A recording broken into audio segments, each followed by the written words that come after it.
Remember spam fritters dripping on toast? Bread and butter pudding that actually tasted like something?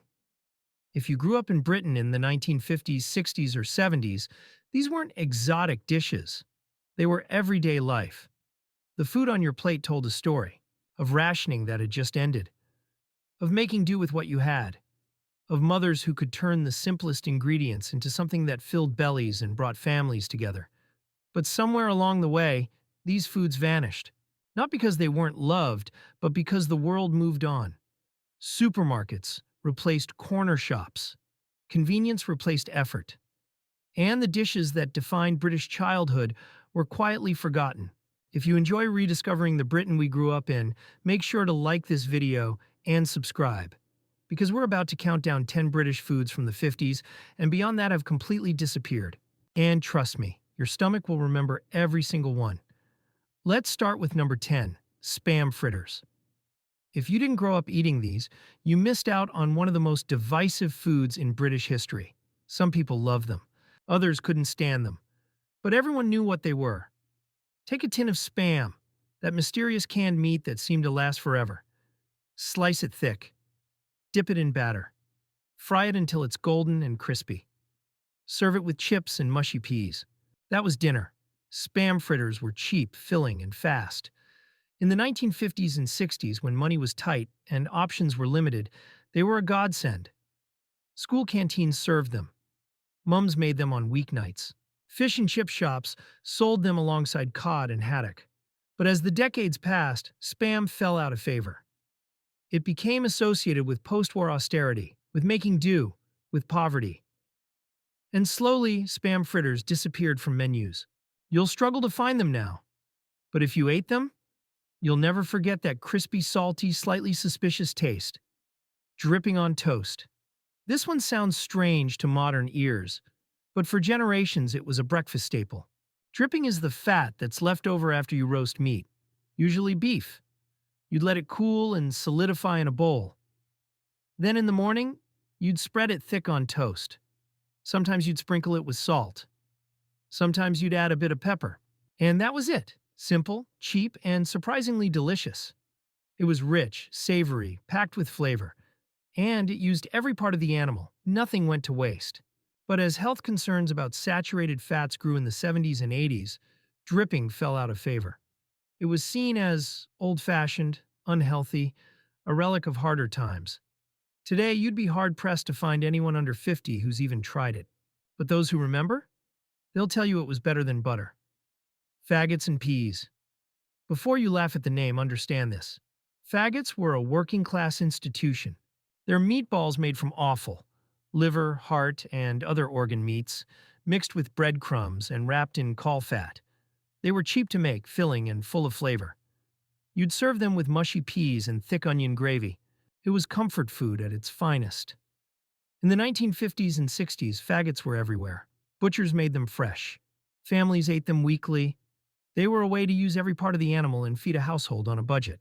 But as Britain's tastes changed, organ meats fell out of favor. People wanted cleaner cuts, leaner meats, dishes that didn't remind them of rationing. By the 1980s, faggots had largely disappeared. A few supermarkets still sell them in the freezer section, but they're a shadow of what they once were. The homemade, fresh from the butcher faggots? Gone. Bread and butter pudding, the real kind. Yes, bread and butter pudding still exists. But the version you find in restaurants today, fancy with brioche and custard sauce, is nothing like the original. The 1950s version was survival cooking at its best. You'd take stale bread, because nothing was wasted, soak it in milk, add a bit of sugar, some dried fruit if you were lucky, and bake it. That was it. No cream, no expensive ingredients. Just bread, milk, and hope. And it was glorious. Warm, sweet, soft, with a slight crispness on top. It turned leftovers into a pudding that children fought over. Every family had their own version. Some added nutmeg, others used jam instead of fruit. But the principle was the same. Waste not, want not. Today's bread and butter pudding is a restaurant dessert. The original, a memory, liver and onions. Once a weeknight staple, liver and onions has almost completely vanished from British tables. In the 1950s, it was everywhere. Cheap, nutritious, and easy to cook. You'd fry slices of liver with onions and serve it with mashed potatoes and gravy. It was rich, iron-packed, and filling. But liver has a strong taste, and a texture that many people find off-putting. As Britain's economy improved and people had more choice, liver fell out of favor. By the 1980s, it was rare. By the 2000s, almost extinct. You might find it in a traditional pub or two. But for most people, liver and onions is a dish their grandparents ate, not them. Tripe and onions. If liver sounds unappealing, tripe takes it to another level. Tripe is the stomach lining of a cow. Yes, really, and in the 1950s it was a delicacy. You'd boil it until tender, cook it with onions in a milk sauce, and serve it hot. It had a unique, slightly rubbery texture and a mild, almost bland flavor. People either loved it or hated it.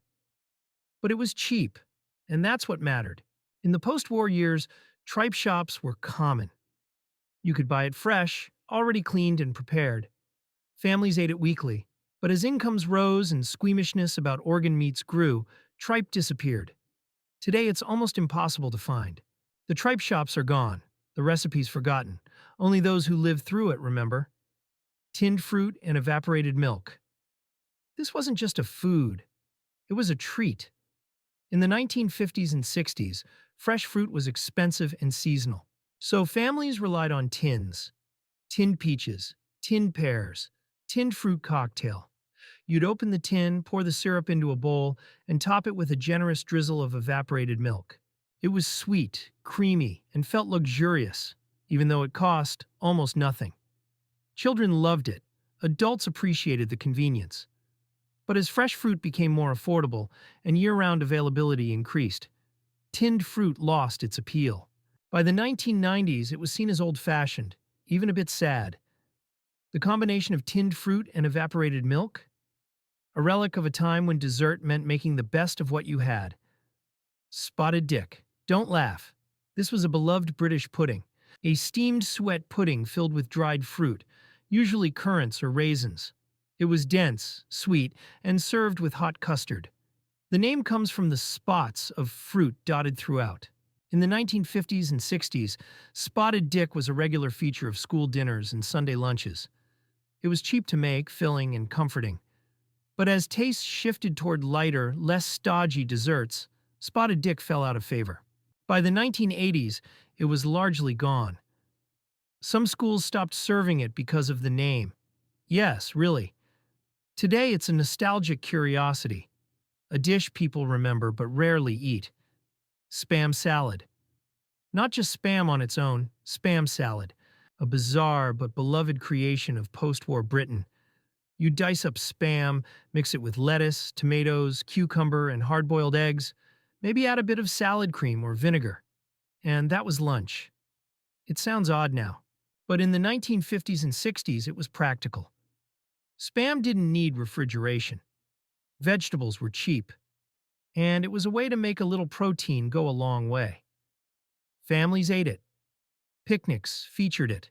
But as refrigeration improved and fresh meat became affordable, Spam salad quietly disappeared. It's now a punchline, a symbol of post-war austerity. But for those who ate it was just life. Corned beef hash, the ultimate leftover meal. You'd take a tin of corned beef, fry it up with potatoes and onions, and serve it hot. Sometimes with a fried egg on top.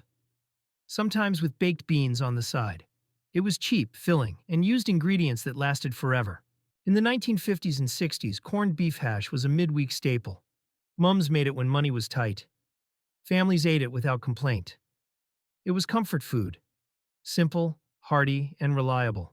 But as processed meats fell out of favor and fresh ingredients became the norm, corned beef hash faded away. You won't find it on restaurant menus. You won't see it in cookbooks. But if you grew up eating it, the smell of fried corned beef and potatoes will take you right back. These weren't just foods. They were survival, creativity, a generation making the most of what they had. Some were delicious. Some were an acquired taste. But all of them tell the story of a Britain that no longer exists. A Britain where nothing was wasted, where meals were simple, and where food meant family. So tell us, Which of these do you remember? Which one would you bring back? And which one are you glad is gone? Drop your answer in the comments. Share this video with anyone who remembers. And subscribe for more journeys into the Britain we grew up in. Because some meals stay with you forever, even if the food itself is long gone.